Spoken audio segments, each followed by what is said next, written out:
Welcome back to This Day in Scottish History. I'm your host, Colin MacDonald.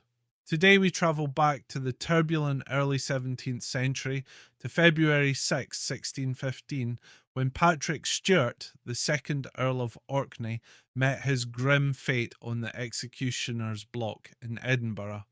His crime? Treason, though his downfall was as much the result of his own tyranny as it was of his son's ill-fated rebellion in Orkney. To understand Patrick Stewart's execution, we must first unravel the tangled web of power, ambition, and rebellion that led to this moment. Patrick Stewart was the illegitimate grandson of King James V of Scotland through his father Robert Stewart, 1st Earl of Orkney. His lineage gave him noble status, but his rule over the northern Isles of Orkney and Shetland was marked by oppression, cruelty, and a heavy-handed grip on power.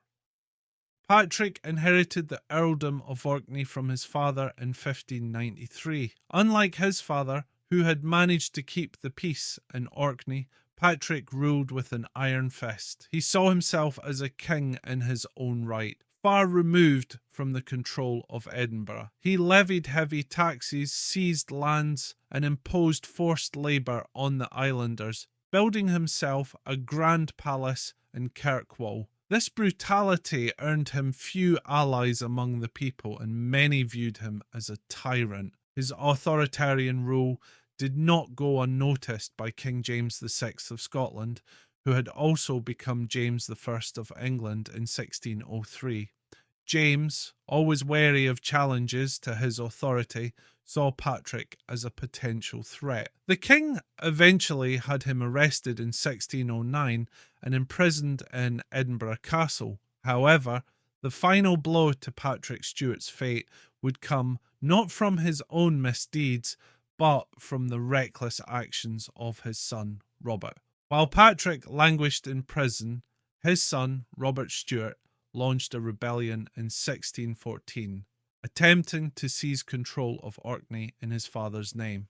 Robert and his followers took Kirkwall Castle and besieged the bishop's palace. However, the uprising was short-lived. The king's forces, led by the powerful Earl of Caithness, quickly crushed the rebellion. Robert was captured, and his father, still imprisoned in Edinburgh, was now directly implicated in the treason.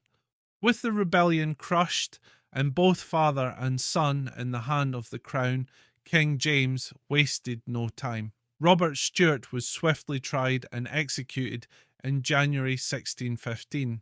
His father, Patrick, was next. Though Patrick had not directly participated in the rebellion, the mere association with his son's uprising sealed his fate. After a brief trial, Patrick Stewart was convicted of treason and sentenced to death. On February 6, 1615, Patrick Stewart, 2nd Earl of Orkney, was led to the scaffold in Edinburgh.